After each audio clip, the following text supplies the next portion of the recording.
Hi everyone, today we're going to be doing some object tracing. And you can see I have a spoon and I have a crayon and I am going to trace this object. So I'm first going to hold down this spoon carefully so it doesn't move. We don't want this spoon to move, okay? So I'm going to hold on to it and I'm going to slowly move my crayon around the spoon.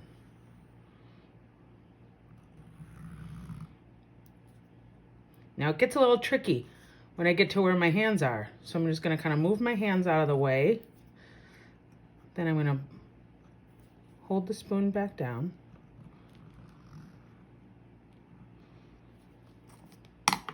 Look at that, I got myself a spoon. So I have one spoon here, but I have all this paper. So how about I make another one? Maybe I'm gonna go like that. I'm gonna hold my crayon down. Sometimes it's hard when you're tracing this to get your hands out of the way. And if you make some bumps where your fingers are when you're tracing your spoon, that's okay too. Cool. How many spoons do you think I can get on this paper? I don't know, but let's see.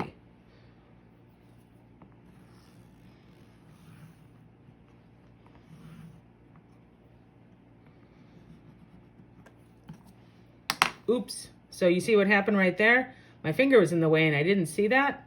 So what I'm gonna do with my crayon is I am just gonna go like that. Perfect. We're gonna do another spoon.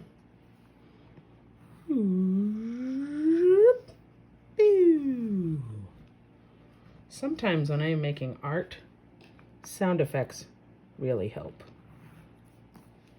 Great. So right now I have 4 spoons on this piece of paper and I'm looking at areas like right here and there where there's no spoons. I could get the whole spoon on, and I can also do something like that.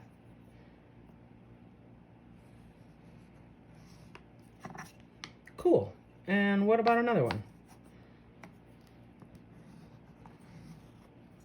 And one more.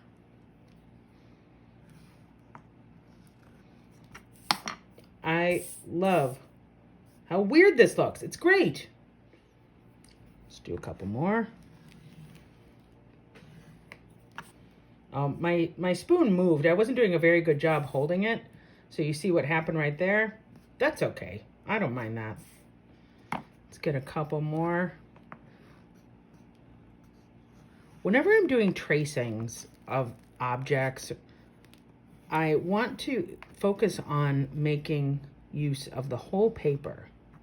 So I don't want to have just one thing in the middle. I want to have a lot of things around the whole paper. There's a lot of spoons on here and I think it looks really cool, but I think what's going to make it even better is if I add some color to this. So I'm going to go ahead and color this, but I'm not just going to do, I could do it a couple different ways.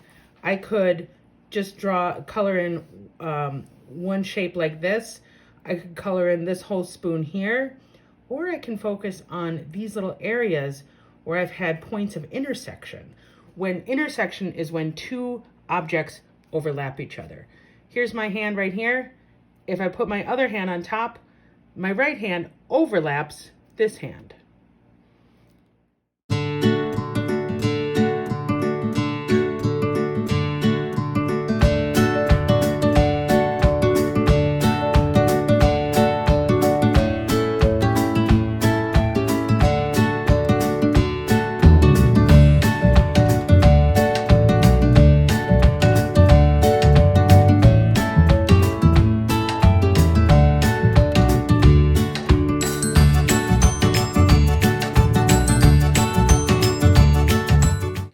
You could also do your coloring in a different way if you want to.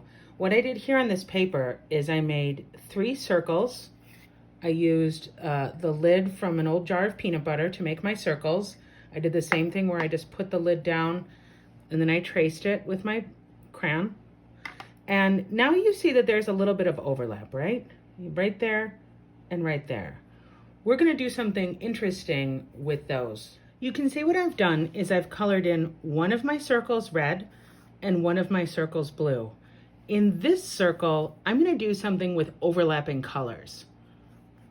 I'm gonna take a yellow crayon and I'm going to color in this whole circle. Not just this shape, but the whole circle, okay? So I got my yellow.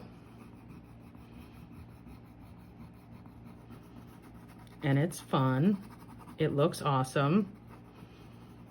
But now when I overlap my yellow with my red, something interesting starts to happen. And when I put my yellow over the blue, something interesting starts to happen. If you notice that I don't now just have red, yellow, and blue. I have red, orange, yellow, green, blue. It's pretty cool. As a fun experiment, what I did in this drawing is I did the same 3 circles using my lid from my peanut butter jar, and I have a red crayon, yellow crayon, blue crayon. I filled in this circle with red, this circle with yellow, this circle with blue. Now you can see that not only do we have red, yellow, blue, but we have red, orange, yellow, green, blue, purple, and then this one is just kind of a cool mishmash of all the colors. Look, in just a short amount of time, I made 3 really great drawings. I look forward to seeing what you come up with.